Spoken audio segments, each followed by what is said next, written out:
ॐ ज्ञानतिमिरान्धस्य ज्ञानञ्जनशलाकया चक्षुरुन्मिलितं येन तस्मै श्रीगुरवे नमः।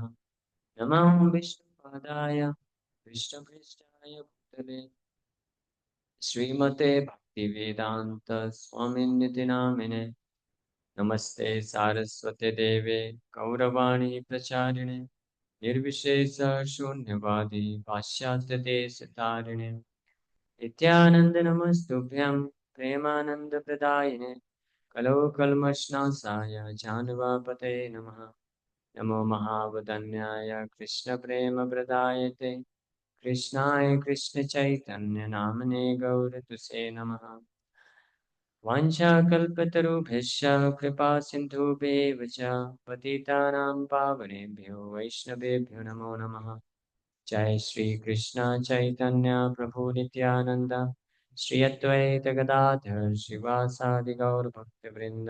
सभी लोग बोलिए हरे कृष्णा कृष्णा कृष्णा हरे हरे, हरे राम राम राम हरे हरे, हरे कृष्णा कृष्णा कृष्णा हरे हरे, हरे राम राम राम हरे हरे, हरे कृष्णा कृष्णा कृष्णा हरे हरे, हरे राम राम राम हरे हरे। हरे कृष्णा। तो आप सभी का बहुत बहुत स्वागत है। और हम इस्कॉन की तरफ से जेपी ग्रुप के इंचार्ज और सभी जो इस व्यवस्था को किए हैं उनके प्रति आभार प्रकट करते हैं। और साथ ही साथ आप सब जो अपना समय निकाल के लाए हैं आपको भी। तो हम लोग आए हैं ISKCON international society for Krishna consciousness. आप में से कितने लोग परिचित हैं इस्कॉन से? परिचित हैं? अच्छा, तो जो लोग परिचित नहीं हैं उनको ब्रीफली बता देते हैं। So international society for Krishna consciousness या अंतर्राष्ट्रीय कृष्ण भावनामृत संघ, इसका इको थोड़ा कम कर दीजिए। इको। ये एक संस्था है जिसकी स्थापना हिज डिवाइन ग्रेस शिला भक्ति वेदांत स्वामी प्रभुपाद जी किए 1966। 1965 में प्रभुपाद जी, शिला प्रभुपाद जी, उनको सम्मान से शॉर्ट फॉर्म में बोलते हैं। उनका पूरा नाम है कृष्ण कृपा मूर्ति श्रीला अभय चरणारविंद भक्ति वेदांत स्वामी प्रभुपाद। अपने गुरु के आदेश को प्राप्त करके कृष्ण का संदेश विशेष रूप से भगवत गीता और श्रीमद् भागवतम का प्रचार अन्य सभी देशों में किए। पहले इस इस्कॉन संस्था के पूर्व प्रैक्टिकली अगर देखा जाए तो मूल रूप से, और we can say in practical terms, व्यवहारिक रूप से भारतीय संस्कृति का प्रचार नहीं हुआ। थ्योरेटिकल या क्या बोलेंगे उसको, सैद्धांतिक रूप से प्रयास किए थे। और भी कई साधु संत गए थे। स्वामी विवेकानंद भी गए 19th सेंचुरी में और बहुत विख्यात भी हुए, उनके प्रवचन हुए गीता पे। हाँ, बट अगर आप देखेंगे कि वो जो भारतीय संस्कृति, भारतीय वैदिक शिक्षा का जो उद्देश्य है, रिवोल्यूशन लाने का, ट्रांसफॉर्मेशन, वो नहीं हो पाया तब तक। ऐसा नहीं है कि प्रयासों में कमी थी, ये एक अरेंजमेंट है, समय के साथ कुछ चीज़ें होती हैं। लेकिन जब शिला प्रभुपाद जी गए 1965 में, तो भगवत गीता का संदेश, शिक्षा तो लेके गए, साथ ही साथ में हरिनाम संकीर्तन के माध्यम से कृष्ण भक्ति का जो प्रचार की, जो वहाँ पे बीजारोपण की, उसके फलस्वरूप वहाँ पे लोगों के हृदय में ट्रांसफॉर्मेशन आया, परिवर्तन आया, हृदय परिवर्तन आया। तो आप में से अगर जो लोग इस्कॉन को जानते हैं, जो वृंदावन गए होंगे, तो आपने देखा होगा ऐसे कितने विदेशी लोग हैं, फॉरेन बॉडीड जो लोग हैं, वो लोग भी इस तरह के वेशभूषा में, धोती कुर्ता में, तिलक लगा करके हरिनाम संकीर्तन करते हैं। सोचिए, हम इमेजिन कर सकते हैं क्या? पूरा देश पाश्चात्य संस्कृति की तरफ दौड़ रहा है, लेकिन पाश्चात्य संस्कृति वाले अपनी संस्कृति एक्चुअली वो संस्कृति है नहीं। Western civilisation is not actually a civilisation. लेकिन बोलने के लिए बोल सकते हैं। तो अपने उस सो कॉल्ड सिविलाइजेशन को छोड़ करके वास्तविक सिविलाइजेशन जो संस्कृति है, भारतीय संस्कृति को अडॉप्ट कर रहे हैं, स्वीकार कर रहे हैं, क्योंकि उन्होंने सब कुछ एक्सपीरियंस कर लिया। फिर वो इस निष्कर्ष पे पहुंचे कि वास्तव में भौतिक तरीके से, भौतिक तरीका मतलब कि हमारे शारीरिक इंद्रिय भोग के द्वारा, ये सांसारिक भोग विलास के द्वारा व्यक्ति जो स्थायी सुख है, परमानेंट हैप्पीनेस, हाँ, वो प्राप्त नहीं कर सकता। क्षणिक सुख तो मिल सकता है, हाँ। भगवान गीता में बताते हैं इस बारे में, 5वें अध्याय में, टेक्स्ट 22 और 29। यही संस्पर्श च भोगा दुःख योनय एव ते आद्यन्तवन्तु कौन्तेय ते शूरमते बुधा। कि जो व्यक्ति ये प्रयास करता है अपने आप को भौतिक तरीके से, भौतिक संसार के वस्तुओं के माध्यम से सुखी बनाने का प्रयास करता है, तो वास्तव में होता क्या है, उसका अल्टीमेट रिजल्ट, एंड रिजल्ट क्या होता है, परिणाम, उसको वास्तव में दुख मिलता है। संस्पर्शजा भोगा, इंद्रियों को, इंद्रियों के विषय वस्तु प्रचार प्रचुर मात्रा में देने पर भी वास्तव में क्या मिलता है, दुख योनि एवते, केवल दुख मिलता है। क्यों? इसका आदि और अंत होता है। इसलिए जो बुद्धिमान व्यक्ति होते हैं इसमें रमण नहीं करते हैं। सो जो लोग बुद्धिमान हुए इस बात को एक्सपीरियंस करके, ये जो बुद्धि है ये 4 प्रकार से विकसित होती है। कौन सी बुद्धि? कि भौतिक तरीके से कोई भी संसार में सुखी नहीं रह सकता है। ये बुद्धि 4 प्रकार से विकसित हो सकती है। पहला है श्रवण करके, सुन करके, तो उसको बोलते हैं फर्स्ट क्लास इंटेलिजेंस। दूसरा है देख करके, हाँ, पहला है श्रवण, दूसरा है दृष्टवा, दृष्टवा देख करके, और तीसरा है खुद एक्सपीरियंस करके, third class intelligence. And fourth class intelligence is actually not intelligence, वो इंटेलिजेंस है नहीं, लेकिन फोर्थ कैटेगरी बोल सकते हैं, कि जो एक्सपीरियंस करके भी नहीं समझ पाता है। जैसे एक चोर है या कोई व्यक्ति है, वो सुनता है कि चोरी करेंगे पिटाई होगा, बोले नहीं करना, फिर क्यों करने का? चोरी करने पे अगर पिटाई होगी तो फिर क्यों करने का? दूसरा व्यक्ति होता है जो देखता है, प्लान कर रहा था कि मैं भी कुछ कर लेता हूँ, लेकिन देखा कि अरे सामने वाले ने किया, उसका पिटाई हो गया, तो बोलता है नहीं नहीं मुझे नहीं करना है। तीसरा व्यक्ति है, वो सोचता है कि नहीं, उसने अच्छे तरीके से नहीं किया है, मैं अच्छे तरीके से, मेरे पास इंटेलिजेंस है, तो वो करता है और फिर एक्सपीरियंस करता है, मतलब उसका जो रिजल्ट है, परिणाम है, फिर डिसाइड करता है नहीं नहीं अब नहीं करूँगा। ये चौथा व्यक्ति होता है, वो एक बार चोरी करता है, पकड़ा जाता है, फिर बाहर आता है, फिर से चोरी करता है, फिर पकड़ा जाता है, फिर बाहर आता है, फिर चोरी करता है। फोर्थ कैटेगरी, ये 4 प्रकार के लोग होते हैं। तो भारतीयों को, Indians are suppose to be actually in first और सेकंड कैटेगरी, पहले और दूसरे कैटेगरी में होना चाहिए। हाँ, बुद्धिमान माने जाते हैं भारतीय। वेस्टर्न कंट्रीज में वो लोग थर्ड कैटेगरी में एक्सपीरियंस किए, लेकिन जैसे ही उनको पता चला, जब शिल प्रभुपाद जी ये संदेश लेके गए, पता चला, इमीडिएटली वो उन्होंने स्वीकार कर लिया कि यस, असली सुख और शांति का मार्ग ये भौतिक भोग नहीं है। जब तक हम अपनी असली पहचान नहीं जानेंगे, अपने बारे में असली पहचान नहीं है जब तक, तब तक हम वास्तविक सुख और शांति को प्राप्त नहीं कर सकते। इसका कारण क्या है? ये संसार में हर कोई, प्रहलाद महाराज भागवत में ये बताते हैं। प्रहलाद महाराज को जानते हैं सब लोग? कौन कौन जानता है प्रहलाद महाराज को? जानते हैं सब लोग? नहीं जानते? प्रहलाद महाराज को नहीं जानते? वो ब्रूसली को कौन कौन जानते? प्रहलाद महाराज को नहीं जानते, ब्रूसली को जानते सब। विराट कोहली को कौन कौन जानता है? देखो सब लोग जानते हैं। हमारे भारत के हीरो कौन है? प्रहलाद महाराज, ध्रुव महाराज, भीष्म पितामह। दुर्भाग्य से लेकिन हमारे वास्तविक जो हीरो हैं उनके बारे में हमको पता नहीं। स्कूल कॉलेजेस कहीं पढ़ाया नहीं जाता है।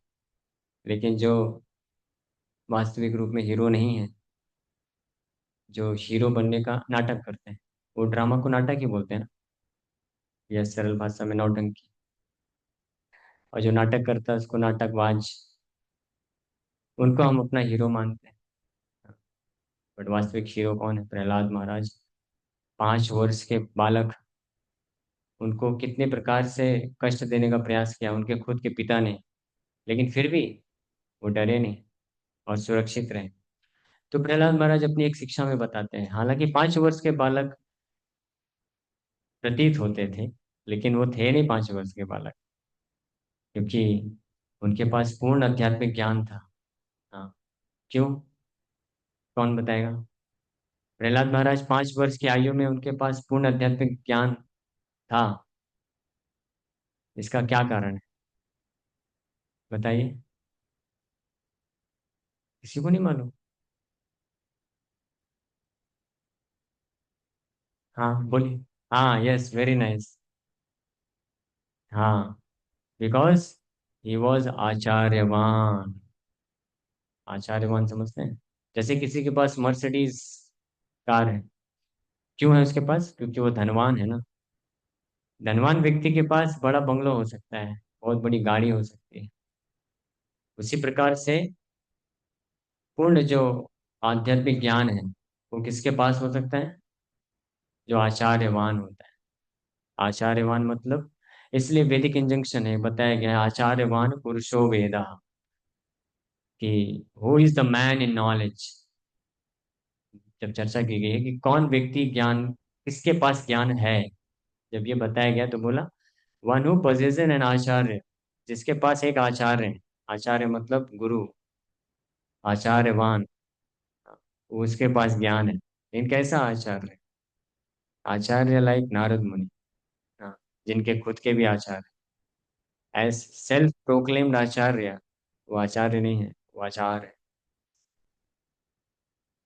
आचार्य मतलब उसका भी आचार्य होना चाहिए। नारद मुनि के आचार्य कौन है? शिला वेद व्यास जी हैं। नहीं, सॉरी, वेद व्यास जी उनके शिष्य हैं, और नारद मुनि के आचार्य कौन है? ब्रह्मा जी हैं सर। ब्रह्मा जी के आचार्य कौन है? कौन है?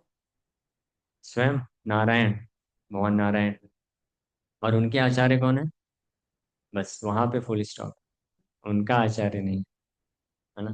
तो जब ये आचार्य की जो श्रृंखला है, ये भगवान नारायण तक जानी चाहिए, तो उस सक्सेशन में, वो जो श्रृंखला है उसमें जो आते हैं वो प्रामाणिक आचार्य कहलाते हैं। ऐसे प्रामाणिक आचार्यवान जो होते हैं, है ना, जैसे रिजर्व बैंक ऑफ इंडिया से जो प्रमाणित नोट है, वो नोट जिसके पास होता है उसी को धनवान बोल सकते हैं, है ना। जो बच्चों को खेलने वाले नोट्स आते हैं, वो नोट का पूरा गोदान भी भरा रहेगा, तो भी उसको धनवान नहीं बोल सकते हैं, क्योंकि वो ऑथराइज है। कौन सा? आरबीआई के द्वारा जो जारी नोट है। उसी प्रकार से भगवान नारायण के द्वारा जो परंपरा स्थापित की जाती है, गुरु शिष्य परंपरा उसको बोलते हैं, उसमें जो आचार्य आते हैं वो प्रामाणिक आचार्य कहलाते हैं। और ऐसे आचार्य को जो पोजेस करता है, वान होता है, आचार्यवान होता है, हाँ, उसके पास ही वास्तव में पूर्ण ज्ञान होता है। फिर ये मैटर नहीं करता कि वो व्यक्ति का भौतिक योग्यता क्या है, वो बच्चा है, बड़ा है, बूढ़ा है, ब्राह्मण है, क्षत्रिय है, वैश्य, शूद्र है, ये भी मैटर नहीं करता है। और यहाँ तक कि ये भी मैटर नहीं करता कि वो मनुष्य है या जानवर। ऐसे कुछ जानवर भी हुए हैं पशु योनि में, जानवर नहीं बोल सकते उनको, लेकिन पशु योनि में जिनके पास पूर्ण आध्यात्मिक ज्ञान हुआ, काक भूषुंडी, हनुमान जी। मनुष्य योनि में तो उनकी गिनती नहीं होती, वानर योनि में हाँ, वो परम ज्ञानी। तो तो वो प्रहलाद महाराज आचार्यवान होने के कारण 5 वर्ष की उम्र में ही उनके पास पूर्ण रूप से आध्यात्मिक ज्ञान है। पूर्ण आध्यात्मिक ज्ञान का अर्थ क्या होता है? हाँ, जो जो इसेंस जानता है। जैसे कोई व्यक्ति कुछ पढ़ाई करता है या किसी फील्ड में है, तो आपको कैसे पता चलेगा कि वो उस फील्ड का नॉलेज रखता है या नहीं, या वो एक्सपर्ट है या नहीं? उसको सार पता होना चाहिए। हाँ, अगर वो इसेंस जानता है, सार, सार समझते हैं ना, इसेंशियल कंटेंट, अगर किसी को पता है इसेंस, तो वो वो ज्ञान है उसके पास। तो इस भौतिक संसार का इसेंस, सार अगर कोई जानता है, हाँ, और उस सार के आधार पर किस प्रकार से कार्य करना है, कैसा कार्य करना है, कैसा आचरण होना चाहिए, ये अगर जानता है तो वो ज्ञानी व्यक्ति कहलाता है। तो प्रहलाद महाराज एक सार बता रहे हैं इस भौतिक संसार का। इस भौतिक संसार का वैसे यही एकमात्र है सार, क्या है इस संसार में। वो एनालिसिस करते हैं, विश्लेषण करके बताते हैं कि हर जीवात्मा कुछ भी करे, उसका केवल दो ही कार्य है: सुख को प्राप्त करने की चेष्टा और दुख से निवृत्त होने का चेष्टा। यही कार्य में हर कोई लगा हुआ है। इसी चीज के लिए वो सोल्यूशन ढूंढ रहे हैं, हल। इसी के लिए इतने सारे स्कूल, कॉलेजेस, यूनिवर्सिटीज हैं। वहाँ पे क्या है? Question and answer, question, problem and solution. इसी पे ही तो पूरा आधार है ना, बना है ये आधुनिक शिक्षा का आधार। क्या है? Problems and solution. विज्ञान इतना विकसित क्यों होता जा रहा है? एक के बाद एक के बाद प्रॉब्लम्स है, उसका फाइंड आउट द सोल्यूशन। अब प्रॉब्लम क्या है? प्रॉब्लम है कि हमारे जीवन में दुख आते हैं, डिस्कम्फर्ट आते हैं, असुविधाएं आती हैं।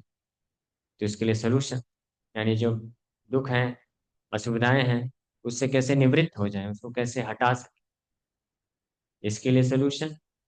और कैसे सुख को प्राप्त कर सके, उसका प्रयास।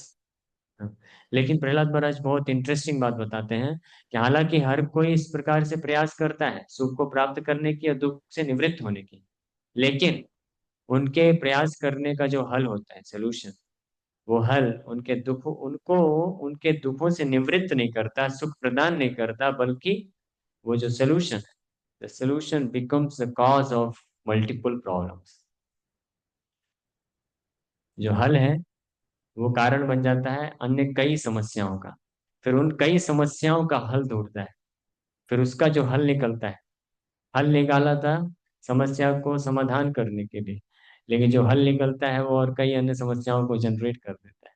और इस प्रकार से एक जो है कॉम्प्लिकेटेड लूप में फंस जाता है, इनफाइनाइट लूप में फंसता चला जाता है। जैसे तो ये एक फैक्ट है कि नहीं है? जितना भी हम टेक्नोलॉजिकल एडवांसमेंट करते हैं कुछ हमारी असुविधा को दूर करने के लिए, वो असुविधा अपेरेंटली दूर हो जाती है, लेकिन अन्य कई समस्याएं पैदा कर देती है। जैसे लोगों को पैदल चलने में, बैलगाड़ी में चलने में समय ज्यादा लगता है, इसलिए इन्वेंट कर दिया गया मोटर कार्स। हाँ, तो समय बच गया, जल्दी ट्रैवलिंग होने लग गया। लेकिन वो जो सोल्यूशन है, हल है, और क्या क्या समस्याओं को उत्पन्न किया है? हाँ बताइए। मोटर कार इन्वेंशन से और क्या क्या समस्याएं आई हैं? बोलो। आप लोग नहीं पढ़ते? पॉल्यूशन नहीं पढ़ते कभी? पॉल्यूशन है, और diesel shortage, petrol shortage problem, और इसके कारण फाइटिंग भी हो जाती है, पॉलिटिकल इश्यूज आते हैं। तो डायरेक्ट प्रॉब्लम्स भी बहुत सारे हैं, फिर इस कॉज के कारण कई इनडायरेक्ट प्रॉब्लम्स भी आते हैं। डायरेक्ट प्रॉब्लम्स तो है, पोल्यूशन हो जाता है, शॉर्टेज हो जाता है, और ट्रैफिक प्रॉब्लम। यहाँ पे इतना नहीं, मुंबई वगैरह में बहुत ट्रैफिक प्रॉब्लम। दिल्ली में, मुंबई में ब्रिज के ऊपर ब्रिज बन रहे हैं, मेट्रोज मेट्रोज बनते जा रहे हैं, फिर भी ट्रैफिक जैम रहता है। तो ये सोल्यूशन इन्वेंट किया इतने सारे प्रॉब्लम। ये भागवत में प्रहलाद महाराज पहले ही बोल दिए कि अगर आप, कोई भी व्यक्ति अपने जीवन के दुखों को हटाने के लिए और सुख को प्राप्त करने के लिए भौतिक तरीके से, इन मटेरियल में भौतिक तरीके से प्रयास करेगा, तो उसका वो प्रयास जो है विफल ही होने वाला है। इसका कारण क्या है? इसका कारण ये है कि ये भौतिक संसार डिजाइंड ही है इस तरीके से, ये डिजाइन ही किया गया इस तरीके से, है ना। आपको अभी एक असलियत बताते हैं, ध्यान से सुनिएगा सब लोग।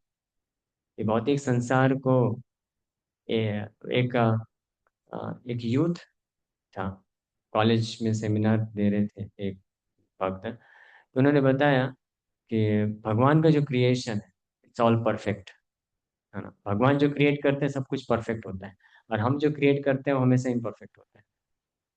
तो लड़के ने हाथ ऊपर किया, बोला मेरा एक क्वेश्चन है। आप बोलते हैं सृष्टि भगवान ने बनाया है। हाँ बनाया है।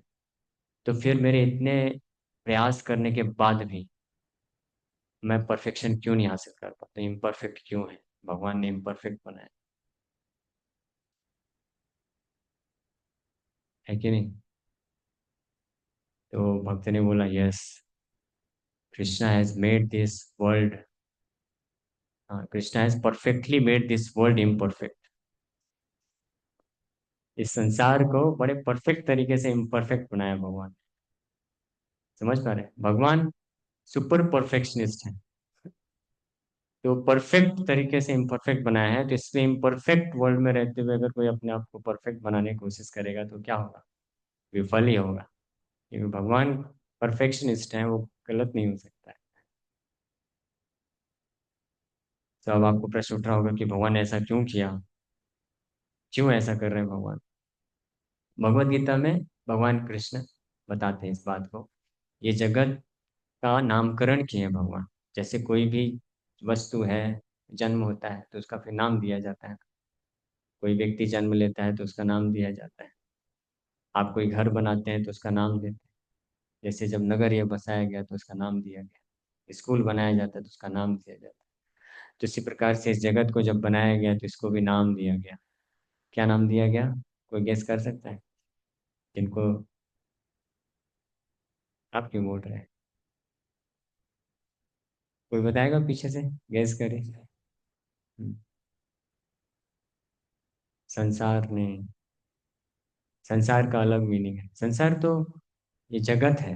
हाँ, ये उसका नाम क्या है, उसका नाम दिए भगवान आलय, दुखालय। क्या नाम दिए, दुखालय। और एक एडजेक्टिव भी लगाए, अशाश्वतम। दुखालय तो है, फिर भी लोग बोलेंगे नहीं, रहने दो दुखालय, हम होंगे कामयाब एक दिन तो। तो भगवान ने बोला नहीं बेटा, वो एक दिन भी हमेशा नहीं रहने वाला है, यानी टेम्परेरी। तो ये भौतिक जगत अशाश्वत है, टेम्परेरी है, और दुखालय है, full of miseries.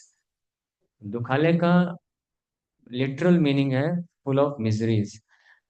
Just like आप औषधालय में जाएंगे तो औषधालय क्या होगा, फुल ऑफ आइसक्रीम्स। हाँ, मेडिसिन, फुल ऑफ मेडिसिन ही। हर जगह आप देखेंगे, कोई बहुत बड़े औषधालय में चले जाएंगे तो आप देखेंगे चारों तरफ दवाइयाँ ही दवाइयाँ हैं। और आपको तो वहाँ 1 घंटे खड़े रहेंगे तो आपको लगेगा कुछ तो मैंने भी दवाई ले लिया अंदर, स्मेल करके। ये भौतिक जगत उसी प्रकार से, आप कुछ मत करिए, रहने मात्र से, दुखालय फुल ऑफ मिजरीज होने से आपको कुछ मिल जाएगा ऐसे ही, फ्री ऑफ कॉस्ट। जैसे कोई कोयले की खदान के अंदर घुसता है तो कितना भी प्रयास करें, कहीं ना कहीं तो कालिख लग ही जाएगा। हाँ, समुद्र के अंदर जाएगा कोई, कितना भी प्रयास करे, पानी तो मुंह में जाएगा ही, नहाने जा सकते। हम लोग लास्ट मंथ कन्याकुमारी गए थे। आप इसको गए हैं Kanyakumari? Kanyakumari very wonderful place. हाँ, geographical last point of India है। सो वहाँ पे 3 संगम है समुद्र के। तो उस दिन एकादशी था, हम लोग व्रत करते हैं एकादशी में, यानी नमक नहीं खा सकते। लेकिन उसी दिन हम कन्याकुमारी में पहुंचे थे मॉर्निंग में, और उस इवनिंग तक हमको रिटर्न जाना था। तब क्या करें, त्रिवेणी संगम है, स्नान भी करना जरूरी है। तो हम लोग सोचे मुंह बंद करके अंदर जाएंगे। हाँ, पानी अंदर नहीं जाने देंगे, नहीं तो व्रत टूट जाएगा। तो गए।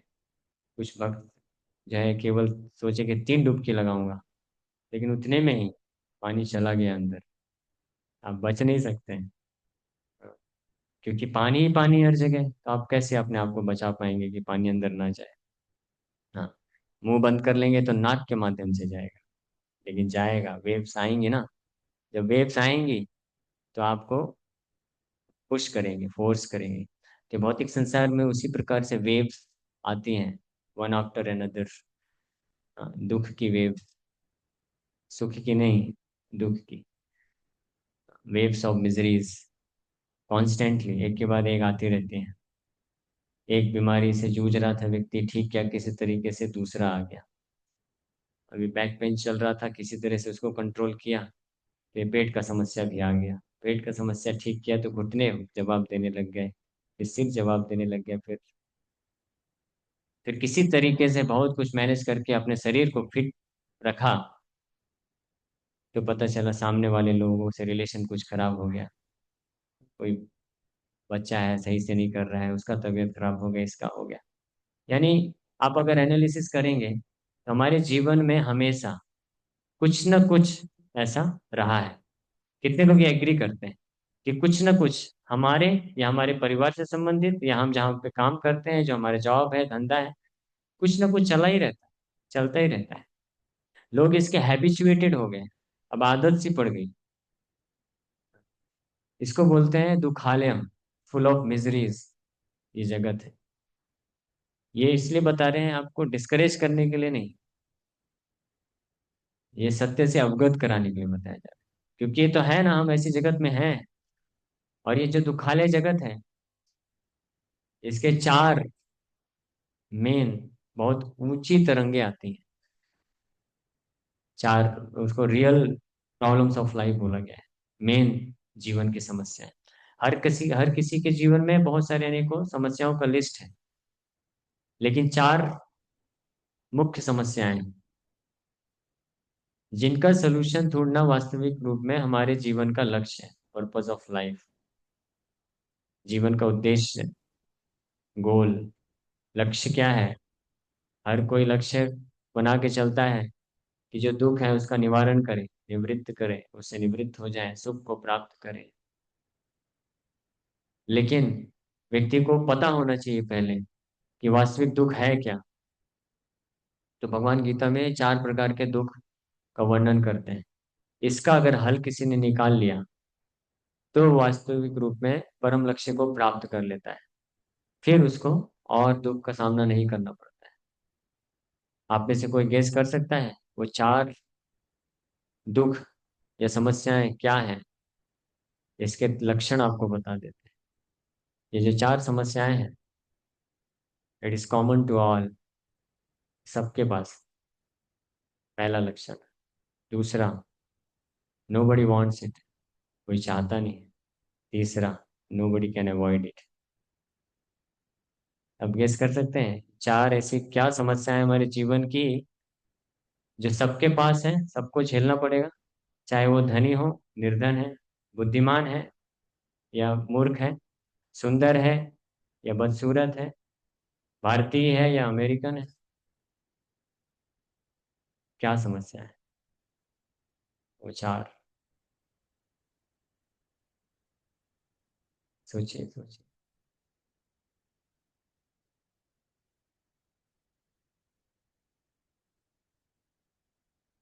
कोई नहीं गेस कर सकता ऐसी, ऐसी क्या समस्या हमारे जीवन की जो सबके लिए है, कोई इसको चाहता भी नहीं है और कोई इसको अवॉइड भी नहीं कर सकता है।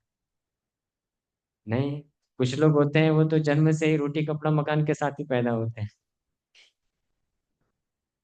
एक मिनट, सोचिए सोचिए।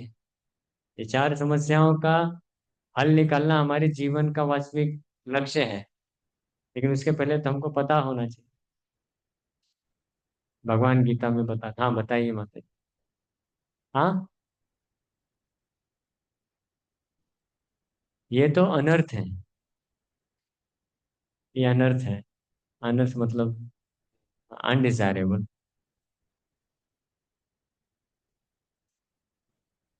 रोग है।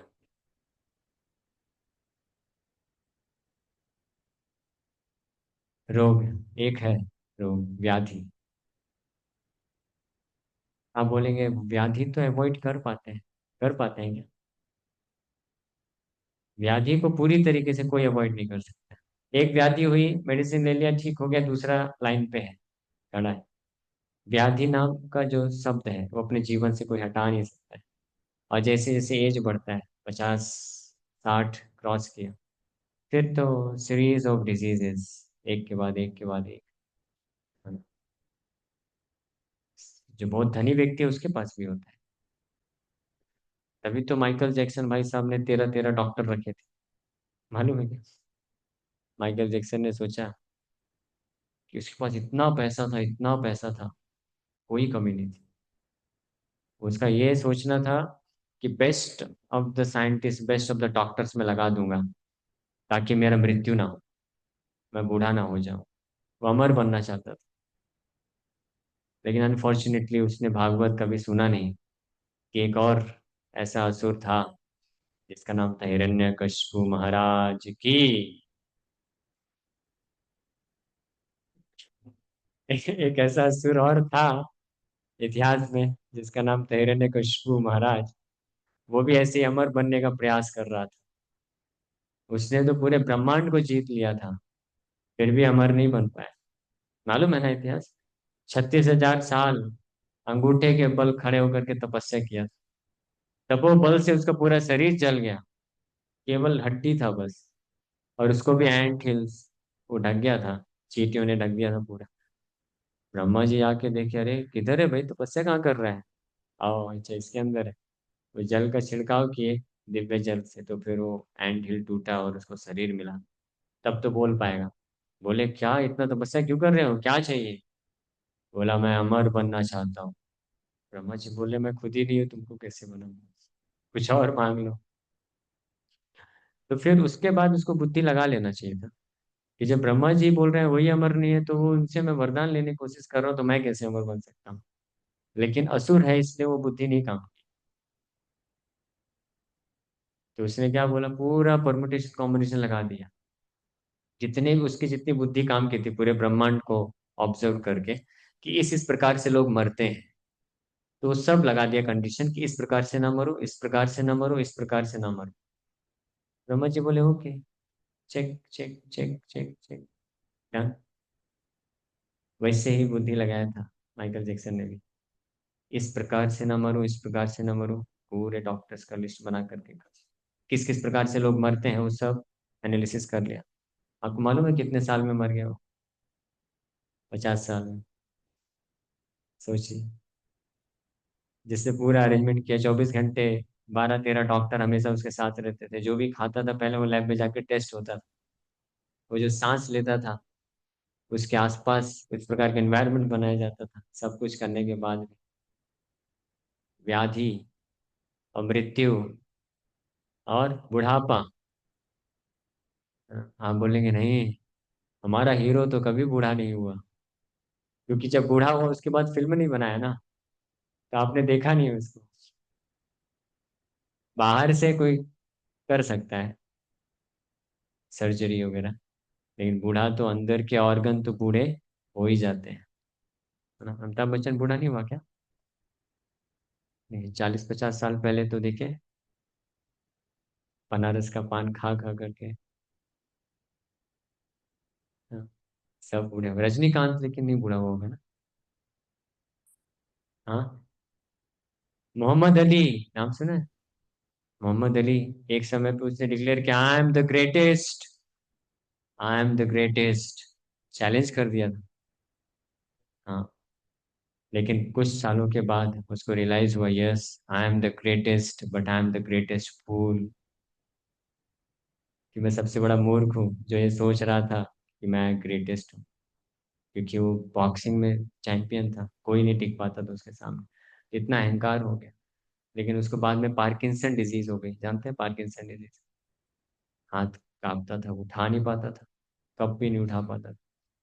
ये रियलिटी है, ये सब हमको नजरअंदाज नहीं करना चाहिए, जानना चाहिए।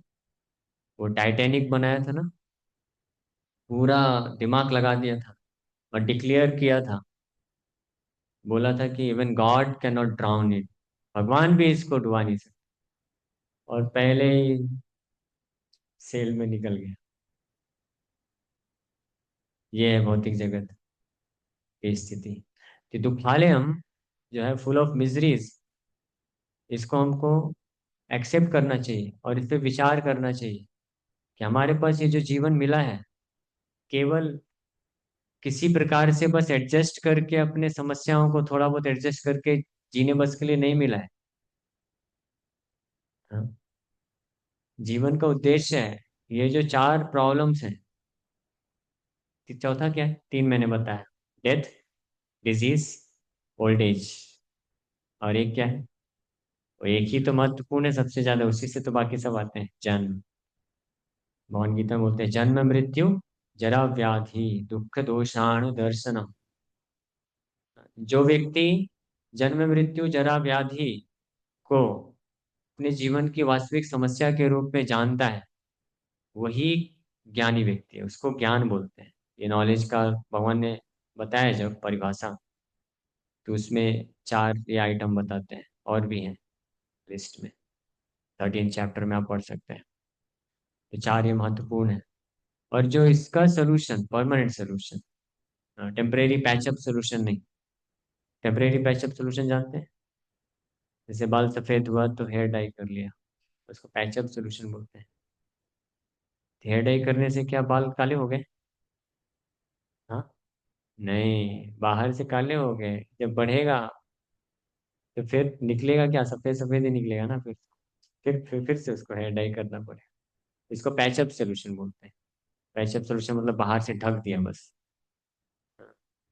तो ये जो अ, भौतिक तरीके से जो सोल्यूशन, हल निकाला जाता है अपनी समस्या को दूर करने का, वो वर्क नहीं करने वाला है। वो केवल पैचअप सोल्यूशन होता है। लेकिन वास्तविक जीवन का उद्देश्य है कि ये चार वास्तविक समस्याएं, जन्म मृत्यु जरा व्याधि, का परमानेंट सोल्यूशन व्यक्ति ढूंढे, जाने। पहली बात तो जाने की समस्याएं हैं, और फिर इसका परमानेंट सोल्यूशन ढूंढे। क्योंकि ये जन्म मृत्यु जरा व्याधि, जन्म, व्याधि, जरा मतलब बुढ़ापा, फिर मृत्यु, और उसके बाद फिर नया जन्म। आपको कैसे पता? कैसे पता? लिया है ना, इतने बार जन्म लिया तो पता नहीं होगा तो क्या? भगवान गीता में बताते हैं, जातस्य ही ध्रुवोर मृत्युर। जिसका जन्म हुआ है, ध्रुव मतलब निश्चित रूप में उसका मृत्यु होगा। ध्रुवम जन्म मृतस्य च। और जो मृतस्य मतलब जो मर गया है, ध्रुवम जन्म निश्चित रूप में उसका जन्म होगा। और फिर जन्म होगा तो फिर से व्याधि, हाँ, फिर बुढ़ापा, फिर डेथ तक जाएगा, और फिर से वापस से जन्म। तो बार बार जन्म और मृत्यु, जन्म मृत्यु, और उसके बीच में जो बोनस है वो तो बहता रहता ही। सो आप में से कितने लोग को लगता है कि क्या है, व्हाट इज दिस बिजनेस, बार बार जन्म लेना मरना, फिर जन्म लेना फिर मरना, फिर जन्म लेना मरना, ये सही है क्या? कितने लोग सहमत है कि हाँ चलता रहे, अच्छा है?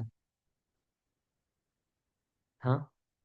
जन्म लिया, मृत्यु, और जन्म मृत्यु के बीच में तो पूरा जो चल रहा है हम झेल ही रहे हैं, उसके बीच में ही हमारी भी गाड़ी है। किसी की गाड़ी 20%, किसी की 80%, किसी की 90%। 100% जिसकी पहुंच जाएगी तो फिर वापस से 0% में आएगा, फिर चालू करेगा। तो आपको ये नहीं लगता कि ये बहुत हो गया, इसको भी खत्म करना चाहिए? लेकिन अन्य जितने भी प्रकार की योनियां हैं, 84 लाख योनियां हैं, मनुष्य पशु पक्षी पेड़ पौधे इत्यादि, किसी भी प्रकार के अन्य योनियों में वो सोच भी नहीं सकता ऐसा कि ये जन्म मृत्यु जरा व्याधि मेरी समस्या है। उसको बस यही समस्या लगती है, where is my food, where is my mate, where is my sleep. बस यही, मेरा खाना किधर है, मेरा पार्टनर किधर है, मेरा डिफेंस किधर है, मेरा सोने का अरेंजमेंट। है ना? जानवरों में भी बुद्धि है, लेकिन उसकी बुद्धि केवल कहाँ तक सीमित है? यही अपना खाना पीना सोना, यही बस ढूंढ सकता है वो। एक कुत्ता होता है, रात को सो जाता है, सुबह उठता है तो क्या करता है? क्या करता है? जगह जगह जाता रहता है सड़क में, और क्या करता है? हाँ, भौंकता है, और क्या करता है? खाना ढूंढता रहता है ना, ढूंढता रहता है। खा पी करके जब पेट भर जाता है तो क्या करता है? हाँ, स्कूल जाता है। अच्छा, सुन, कहीं पे आराम से सो गया। हाँ, फिर सो के उठेगा तो फिर वापस से खाना, भूख लगी, और फिर बीच बीच में पार्टनर ढूंढता रहता है। फिर डिफेंस। डिफेंस मतलब ये मेरा क्षेत्र है, मेरा सड़क है, दूसरा कोई कुत्ता आएगा या कोई इंसान भी आ जाएगा, भौंकना चालू कर देगा, मेरे सड़क में क्यों आए? प्रभुपाद जी जब अमेरिका गए, रशिया गए, अलग अलग जगह देशों में जाते थे, तो इमाइग्रेशन वाले टोकते थे, बोलते थे Swami ji why are you coming to our country. तो प्रभुपाद जी उस डिपार्टमेंट को, इमाइग्रेशन डिपार्टमेंट को, इसीलिए बोलते थे भव डिपार्टमेंट। है ना? ये वही मेंटेलिटी है। तो कोई भी जानवर आप ले लीजिए, इसी प्रकार से कार्य करते हैं। इसको महाभारत में बोला गया है, या, आहार निद्रा भयमैथुनम च सामान्यमेतत् तत्पशुभिः नराणाम्। आहार निद्रा भय मैथुनम च सामान्यमेतत् पशुभिः नराणाम्। मनुष्य में और पशु में ये समानता है। आहार निद्रा भय मैथुन, ये चार चीज पशु भी करते हैं, मनुष्य भी करते हैं। फिर अंतर क्या है? अंतर क्या है फिर बताते, धर्मो हि तेषाम् अधिको विशेषा धर्मेण हीना पशुभिः समाना। धर्म ही है एक ऐसा जो अधिक बनाता है मनुष्य को। उससे अगर विहीन हो गया तो किसके समान हो गया? पशु के समान हो गया। लेकिन कोई बोलेगा नहीं, कुत्ता तो सड़क में खाता है, हम तो बढ़िया मस्त प्लेट में खाते हैं, 5 स्टार होटल का बिल्कुल क्वालिटी। लेकिन जब कुत्ता खाता है तो जो क्वालिटी है, क्वालिटी ऑफ, जो उसका भूख प्यास मिटाने का जो क्वालिटी है, लक्षण, उसमें, और हम बहुत अच्छे से प्लेट में अच्छे अच्छे पकवान खाते हैं, उससे जो भूख प्यास मिटती है उसमें कोई अंतर है? वो सेम है। कुत्ता भी, उसको तीन चीज प्राप्त होती है खाने से, तुष्टि पुष्टि क्षुत निवृत्ति। क्षुत मतलब भूख, तृष्णा और भूख प्यास मिटती है, तुष्टि मिलती है, संतुष्ट होता है, मस्त खाता है तो पूछ हिलाता है ना? क्यों? अच्छा लग रहा है तभी तो संतुष्टि मिल रही, तभी तो पूछ हिला रहा है ना। तुष्टि पुष्टि, मस्त, पुष्टि भी मिलती है, पोषण मिलता है, और भूख प्यास भी मत नष्ट हो जाती है। हम भी खाते हैं तो यही तीन चीज मिलता है, तुष्टि पुष्टि क्षुत निवृत्ति, यही चीज मिलता है। तो अंतर क्या हुआ? कुत्ता जमीन पे सो जाता है तो भी सोता है, तो कैसे सोता है? सोता है ना ऐसे आराम से। और हम बेड में सोते हैं तो भी ऐसे सोते हैं। बल्कि हमको तो कभी कभी स्लीपिंग पिल लेना पड़ता है, कुत्ता तो नहीं लेता है ऐसा कभी। नींद की गोली खाता है कभी कुत्ता? उसको जरूरत नहीं है। इसी प्रकार से मेटिंग, हाँ, sex enjoyment, that is also same thing, no matter. The quality of enjoyment is the same, whether an animal does it or a human being in a sophisticated apartment does it. The same thing is, no difference. And defense, सुरक्षा की बात करें तो हम घर बनाते हैं, सब सुरक्षा करते हैं, बहुत सारे औजार हैं। एनिमल्स, जानवरों का अपना तरीका है अपने आप को सुरक्षित रखने का, वो अपने तरीके से कार्य करते हैं। तो केवल इसको सोफिस्टिकेटेड तरीके से अगर कोई ह्यूमन बींग, मनुष्य करता है, सोफिस्टिकेटेड तरीका मतलब, क्या बोलेंगे उसको, बेहतरीन तरीके से करता है, तो इसका मतलब ये नहीं है कि वो जानवर से ज्यादा अच्छा हो गया। उसको सोफिस्टिकेटेड एनिमल बोल सकते हैं। ऐसे इस प्रकार के मनुष्यों को शास्त्रों में बोला गया है द्विपाद पशु, टू लेगेड एनिमल। ये भी पशु ही है लेकिन इसके दो पैर हैं और दो हाथ। अंतर नहीं है। अंतर कब आता है? हाँ, जब वो धर्म के बारे में जिज्ञासा करता है। धर्म के बारे में जिज्ञासा करना मतलब अपने बारे में जिज्ञासा करना, कि मैं कौन हूँ, कहाँ से आया हूँ, ये जन्म मृत्यु जरा व्याधि, ये जो चार समस्याएं हैं ये क्यों है, इसके बारे में जब जिज्ञासा करता है, इसका सोल्यूशन हल के ऊपर वर्क करता है, तब वो मनुष्य कहलाता है। अगर ये नहीं करता है तो वो जानवर ही रह जाता है। जानवर ये नहीं कर सकता है, उनका बुद्धि भी सीमित है। जैसे हम सब मनुष्य लोग हैं, तो हम लोग बैठ करके चर्चा कर रहे हैं तो आप लोग सुन रहे हैं ध्यान से, ऐसा मैं आशा करता हूँ। सुन रहे हैं? कौन कौन ध्यान से सुन रहे हैं? और कौन कौन समझ भी पा रहे हैं? मेरे साथ साथ हैं सब लोग, हम साथ साथ। लेकिन आप ऐसे, कुछ कुत्ते, सुअर, बिल्ली को बैठा दीजिए और फिर उनको समझाइए, माय डियर डॉग, हे मेरे प्रिय कुत्ते, हे मेरे प्रिय सुअर, जानते हो जीवन का लक्ष्य क्या है? तो हो सकता है आप कारण, आपसे लगाव होने के कारण बोले ऐसे कर भी दे, आप बोलो तो।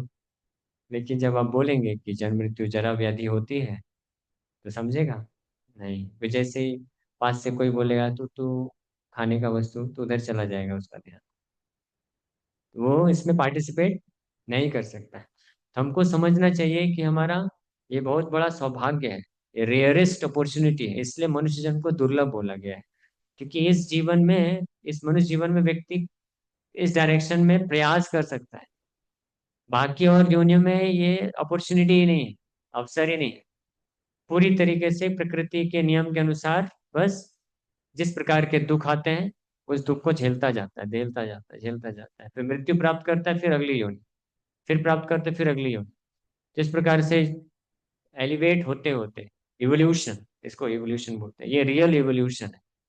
डार्विन ने जो थ्योरी दी है, हाँ, वो परफेक्ट नहीं है।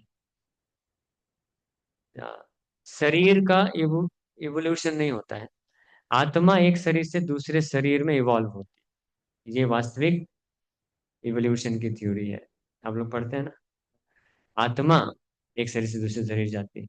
तो 84 लाख योनि इस प्रकार से भ्रमण करते करते फाइनली मनुष्य बनता है। आप समझ, इसमें विचार करिए। एक एक योनि, कुछ कुछ स्पीसीज होते हैं जिनकी हजारों वर्ष आयु होती है। ऐसे ऐसे पेड़ हैं जो 5 5 8 8 हजार वर्ष जीवित रहते हैं, और एक ही स्थान पे बस खड़ा रहता है। अतिवृष्टि, बहुत जोर से बारिश हो रही है, गर्मी आ रही है, ठंडी आ रही है, कोई आग जला दिया, कुछ नहीं कर सकता। केवल उसको कष्ट झेलना है। कष्ट होता है, मालूम है ना, पेड़ पौधों को कष्ट होता है उनको भी। फिर अलग अलग प्रकार की जो योनियां हैं, पशु पक्षी जंगल में, कोई छोटा पशु है, फिर उससे बड़ा पशु है, सब भयभीत है, कब हमारा मालिक आके हमको खा लेगा। चूहा परेशान है बिल्ली से, बिल्ली परेशान है कुत्ते से, कुत्ता परेशान है शेर से, और शेर भी परेशान है शिकारियों से। इस प्रकार से सब भय में है, कष्ट में है, दुख में है। खाने के लिए eating sleeping mating defending arrange, संघर्ष, स्ट्रगल फॉर एग्जिस्टेंस बोलते हैं ना, सुना, ये थ्योरी है, स्ट्रगल फॉर एग्जिस्टेंस, संघर्ष, जीवन यापन के लिए संघर्ष करना पड़ता है। तो शेर भी होगा कोई, जंगल का राजा बोलते हैं, उसको भी संघर्ष करना पड़ता है। इसलिए बोला है, नहीं सुप्तस्य सिंहस्य प्रवेशन्ति मृगे जना। अगर शेर सोचे मैं तो जंगल का राजा हूँ, मैं क्यों काम करने जाऊंगा, मैं तो मस्त सोता रहूंगा, मेरा ब्रेकफास्ट लंच डिनर आएगा। लेकिन बोले नहीं, सुप्तस्य सिंहस्य, सोते हुए सिंह शेर के मुंह में मृग जानवर अपने आप प्रवेश नहीं करेगा। उसको भी मेहनत करना पड़ता है, संघर्ष करना पड़ता है। 5 अटेम्प्ट देने के बाद एक अटेम्प्ट सक्सेसफुल हो सकता है शेर का, और फिर उसके बाद नेक्स्ट गारंटी नहीं कि होगा। कई बार उसको एक ही मांस बड़ा मिल गया तो बासी खाना पड़ता है कई दिन तक। तो उसके जीवन में भी संघर्ष है, जैसे मनुष्य। तो ये सब अलग अलग योनियों में, स्पीसीज में व्यक्ति ट्रांसफर होते होते, दुख झेलते झेलते फाइनली मनुष्य जन्म प्राप्त करता है। फिर इस मनुष्य जन्म में भी अगर केवल इसी प्रकार से अपने जीवन को किसी तरह से एडजस्ट करके जीवन यापन करते करते व्यतीत कर दिया, सो आपको ऐसा नहीं लगता क्या कि ये फुलिशनेस है, मूर्खता है, कि केवल जीवन को जी लेना, अच्छे तरीके से बुरे तरीके से, केवल वो जीवन निकाल देता है, तो उसका कोई मीनिंग नहीं है। अच्छा बुरा हर किसी के जीवन में है। गरीब है, उसके जीवन में भी कोई क्षण सुख के होते हैं और कोई दुख के होते हैं। अमीर है कोई बहुत, उसके जीवन में भी कुछ क्षण दुख के होते हैं और सुख के होते हैं। तो ये सुख दुख तो हर व्यक्ति को मिलता ही है। तो केवल सुख दुख को प्राप्त करते हुए, उसको एडजस्ट करते हुए अपना जीवन व्यतीत कर दिया कोई व्यक्ति, मनुष्य जीवन, तो वो वास्तविक जीवन का लाभ नहीं उठा पाया। हाँ, इस जो शुभ अवसर है, परमानेंट एसेट मनुष्य जीवन, उसको वो पूर्ण रूप से नहीं कर पाया। तो ये है हमारे जीवन का वास्तविक लक्ष्य है, कि हम समझें। पहली बात तो ये कि हम शरीर नहीं है, शरीर हमको दिया गया है, शरीरधारी है, जीवात्मा है, हम लोग आत्मा है। और एक के बाद एक के बाद एक हमारा जन्म होता है, मृत्यु होता है, इस साइकिल में हम लोग हैं। आप में से कितने लोग ये बात एक्सेप्ट करते हैं कि हम शरीर नहीं, आत्मा है, और हमारा बार बार जन्म मृत्यु होता है? कितने लोग एक्सेप्ट करते हैं? सब लोग एक्सेप्ट नहीं करते हैं। नहीं करते तो भी सोल्यूशन है, हम लोग एक्सेप्ट करा सकते हैं। लेकिन अभी क्योंकि समय की पाबंदी है, इसलिए उस पर ज़्यादा विस्तार से नहीं बता पाएंगे। बट कोई थोड़ा भी बुद्धिमान होगा ना, तो एनालिसिस करके समझ सकता है कि हम ये शरीर नहीं है, आत्मा है। क्योंकि हम बचपन में थे, बच्चे थे। अब सबके पास अपना बचपन का फोटो है, चाइल्डहुड मेमोरीज किसके किसके पास है सबके पास ना। तो उसको देखिए, फिर जब आप बड़े हुए, स्कूल डेज, फिर कॉलेज डेज के फोटोज देखिए और अभी का देखिए, अंतर है या नहीं है। अभी चाइल्डहुड मेमोरीज में कुछ लोग चले गए, बाहर आइए। अंतर है कि नहीं है? कितना अंतर है? 50%, 80%, 90%? 90%? यस। हाँ, बताइए, कौन बताएगा? हाँ, आप बताओ, आपका क्या नाम है? हाँ, आप प्रभु जी के पीछे, वो जो, हाँ। हाँ, आपका नाम? सोम। सोम चंद्रमा। सोम ना? हाँ, सोम चंद्रमा ना? सोमवार। अमृत। तो आपका एज कितना है? 20 साल ना? तो आपने अपने बचपन का फोटो देखा है जब आप 6 8 महीने 1 साल के थे? देखा है? और अभी का अंतर है कि नहीं है? कितना परसेंट? 80 90%? सच में? आपका फोटो बचपन का, जब आप गोद में थे, सबको सर्कुलेट कर लिए। हम वेरीफाई कराएंगे इस फोटो के साथ और वो फोटो। लेट अस सी कितना लोग वोट देते हैं। 80%, 90%, 100%? कितने लोग 100% वोट देंगे? 100%? कई लोग पहचान ही नहीं पाएंगे 100%। बैठ जाइए, बैठ जाइए। मेडिकल साइंस भी ये बोलता है, गूगल में आप सर्च कर सकते हैं। हर 7 साल में हमारे शरीर के सारे सेल्स बदल जाते हैं। हाँ, इंक्लूडिंग ब्रेन सेल्स, न्यूरॉन्स, वो सेल्स भी बदल जाते हैं हर 7 साल में। यानी हर 7 साल में हमारा शरीर पूरी तरीके से बदल गया। आप 20 साल के हो गए ना, 2 बार ऑलरेडी चेंज हो गया, तीसरी बार चेंज होने 1 साल में हो जाएगा। 21 साल के जब आप हो जाएंगे तो आपका 3 बार शरीर बदल गया। लेकिन ये 7 साल में शरीर बदल रहा है, इसलिए आप पता नहीं चलता है। मृत्यु क्या है? इमीडिएट, एक क्षण में जब शरीर बदल जाता है उसको मृत्यु बोलते हैं। जिसलिए जो धीर व्यक्ति होता है जानता है, वो बोलते हैं इसमें अंतर क्या है। 70 साल का मैं हूँ, ऑलरेडी 10 बार तो शरीर बदल गया है, अभी अचानक से फिर से बदलने वाला, तो इतना टेंशन क्यों लेना? बदल के दूसरा मिल जाएगा। इसलिए वो लोग ज्यादा टेंशन नहीं होते, दुखी नहीं होते। लेकिन आपने 3 बार, से फॉर एग्जाम्पल आप 21 साल के हो गए, तो 3 बार आपका शरीर बदल गया, लेकिन आप तो वही हैं। आपको मालूम, मैं वही हूँ। मन भी आपका बदल गया, मेंटालिटी में भी चेंज आता है, बुद्धि भी बदल गया, और विकसित हो रहा बुद्धि भी बदल गया। तो मन, बुद्धि और शरीर तीनों बदल गया, लेकिन आप वही हो ना। आपको मालूम है कि यस, मैं था, बचपन में भी था, अभी भी हूँ। तो इसका मतलब आप एक सेपरेट आइडेंटिटी हैं, आप अलग व्यक्ति। समझ पा रहे हैं ये? कितने लोग समझ पाए? ये एग्जाम समझ पा रहे हैं? इससे पता चलता है कि हम लोग अलग हैं शरीर से। और हम बोलते भी हैं, मेरा शरीर, मेरा शरीर आज काम नहीं कर रहा है। कोई ये बोलता है मैं शरीर आज काम नहीं कर रहा है, ऐसे कोई बोलता है? बोलचाल की भाषा में भी हम यही बोलते हैं, मेरा शरीर, मेरा हाथ, मेरा सिर, मेरा मन, मेरा बुद्धि। जिसका मतलब मैं और मेरा, मेरा मोबाइल मतलब मैं और मोबाइल अलग हूं ना। मेरा मोबाइल मतलब मोबाइल मेरा पोजीशन है, मैं इसका पोजेसर हूँ। समझ पा रहे हैं? सब लोग समझ पा रहे हैं? तो इसी प्रकार से मेरा शरीर मतलब मैं शरीर नहीं हूँ, शरीर का पोजेसर हूँ, शरीर पजेस धारण कर रहा हूँ मैं। तो अभी सब लोग कन्विंस है, जो लोग नहीं मानते थे कि हम शरीर नहीं है, हम शरीर ही हैं, जो मानते थे, अभी विश्वास हो गया कि हम शरीर, शरीर नहीं है। हम शरीर बिल्कुल नहीं है, ये स्वीकार कर लीजिए। इससे बहुत राहत भी मिल जाएगी आपको। एक बार अमेरिका में जगन्नाथ रथ यात्रा चल रहा था। जगन्नाथ रथ यात्रा जानते हैं?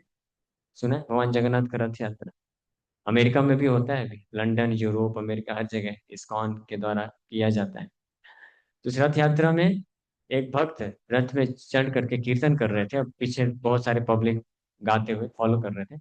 और बीच बीच में वो भक्त लोगों को थोड़ा आध्यात्मिक शिक्षा भी देते थे, गीता के कुछ श्लोक बता करके बताते। तो एक बार उन्होंने बोला कि Lord Krishna teaches in Bhagavad Gita that we are not this body. तो एक बहुत फैट लेडी थी, इसी तरह से संघर्ष करके चल रही थी। उसने जब सुना ये announcement, Lord Krishna says in Bhagavad Gita that we are not this body, वो बोलती thank God I am not this body.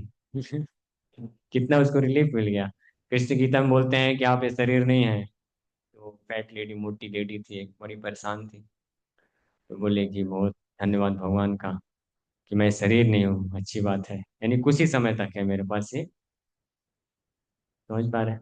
तो इसीलिए आपके पास, जिसके पास अच्छा शरीर है, अच्छा शरीर मतलब या तो शरीर भी अच्छा है, बुद्धि अच्छा है, या बहुत इन्फ्लुएंस है, प्रभाव, या बहुत धन है, तो अहंकार नहीं होना चाहिए, क्योंकि परमानेंट नहीं है, क्योंकि आप वो है ही नहीं, है ना। कभी भी जा सकता है हाथ से। और जिसके पास नहीं है, बहुत गरीब है, या अच्छा नहीं दिखता है, विकलांग है, बुद्धि ज्यादा काम नहीं करती है, सब लोग टॉन्ट करते रहते हैं, क्या है तो दिमाग से पैदल है, ऐसा है वैसा है, बहुत कमजोर है, ये है वो है, तो उसको भी निराश होने की जरूरत नहीं है, क्योंकि टेम्परेरी है। मैं शरीर नहीं हूँ। ये कितना होप गिविंग है, आप लोग को नहीं लग रहा कितनी आशा है इसमें? हम सब शरीर के कष्ट से जूझते हैं ना। कभी कभी आप में से किसी को ऐसा शायद लगा होगा, हो सकता है सबको नहीं, लेकिन कुछ लोगों को, कि क्या है, जब से जीवन मिला है तब से केवल शरीर से दुखी मिला है और कुछ नहीं मिला है। ऐसे फील किया है किसी ने? ये तो है वास्तविकता वैसे। और फील नहीं कर पाए उसका दूसरा कारण है, क्योंकि माया के पास एक और शक्ति है, उसको बोलते हैं आवरण आत्मिका शक्ति। कवर कर देती है रियलिटी को, सत्य को कवर कर देती है। तो ये हमको जानना चाहिए, ये भगवद गीता की शिक्षा है। ठीक है। तो अभी समय हो गया, आज का प्रवचन हम लोग यहीं पे विराम करेंगे, लेकिन कल फिर आइए आप लोग, आगे कंटिन्यू करेंगे। आज तो हमने केवल ये चर्चा किया कि मनुष्य जीवन का कुछ बहुत ही महत्वपूर्ण लक्ष्य है, और इस ह्यूमन फॉर्म ऑफ लाइफ, मनुष्य जीवन को हमको जस्ट पशु की भांति या सोफिस्टिकेटेड एनिमल की तरह व्यतीत नहीं कर देना चाहिए। दूसरा माइक है क्या एक और? यानी ठीक है, बोलिए बोलिए, कोई दिक्कत नहीं।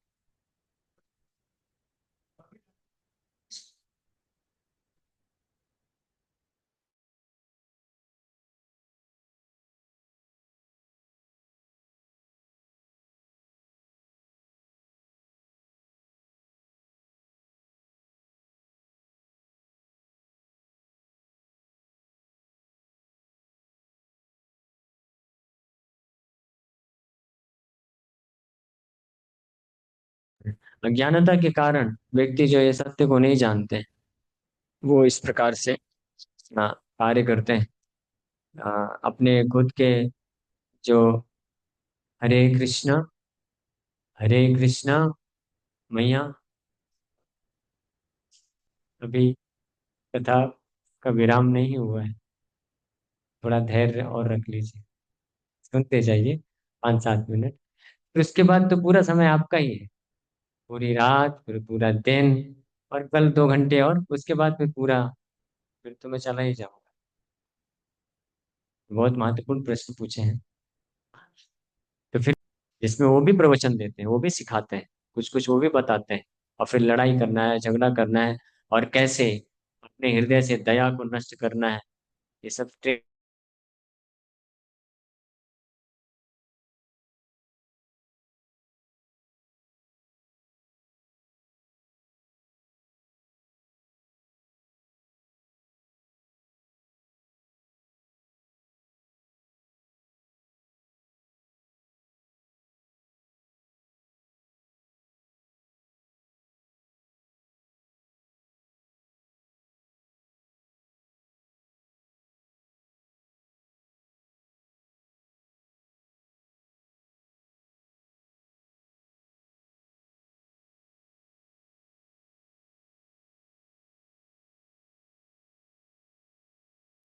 हरे कृष्णा प्रभु, आवाज नहीं आ रही।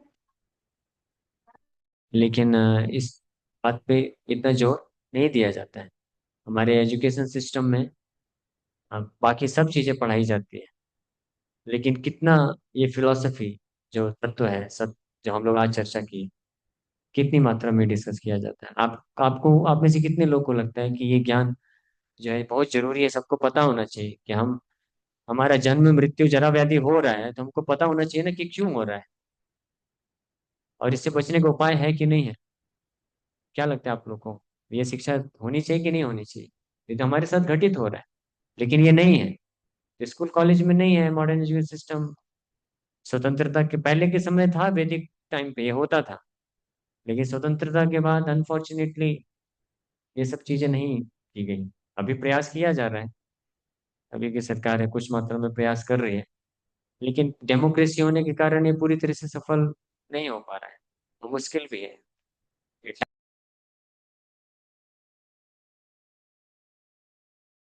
कौन हेल्प ले सकते हैं, कौन के बहुत लोग मदद कर सकते हैं। ठीक है, ओके। हरे कृष्णा। तो और थोड़ा कीर्तन करेंगे 5-7 मिनट, फिर एंड करेंगे। हरे कृष्णा। तो हम लोग कीर्तन करने वाले हैं, ऑनलाइन डिवोटिस, मैं पेंट कर रहा हूँ, चलेगा? सो एक भजन है छोटा सा, सो मैं गाता हूँ, आप लोग भी प्रयास करिएगा, सरल भजन ही गाएंगे।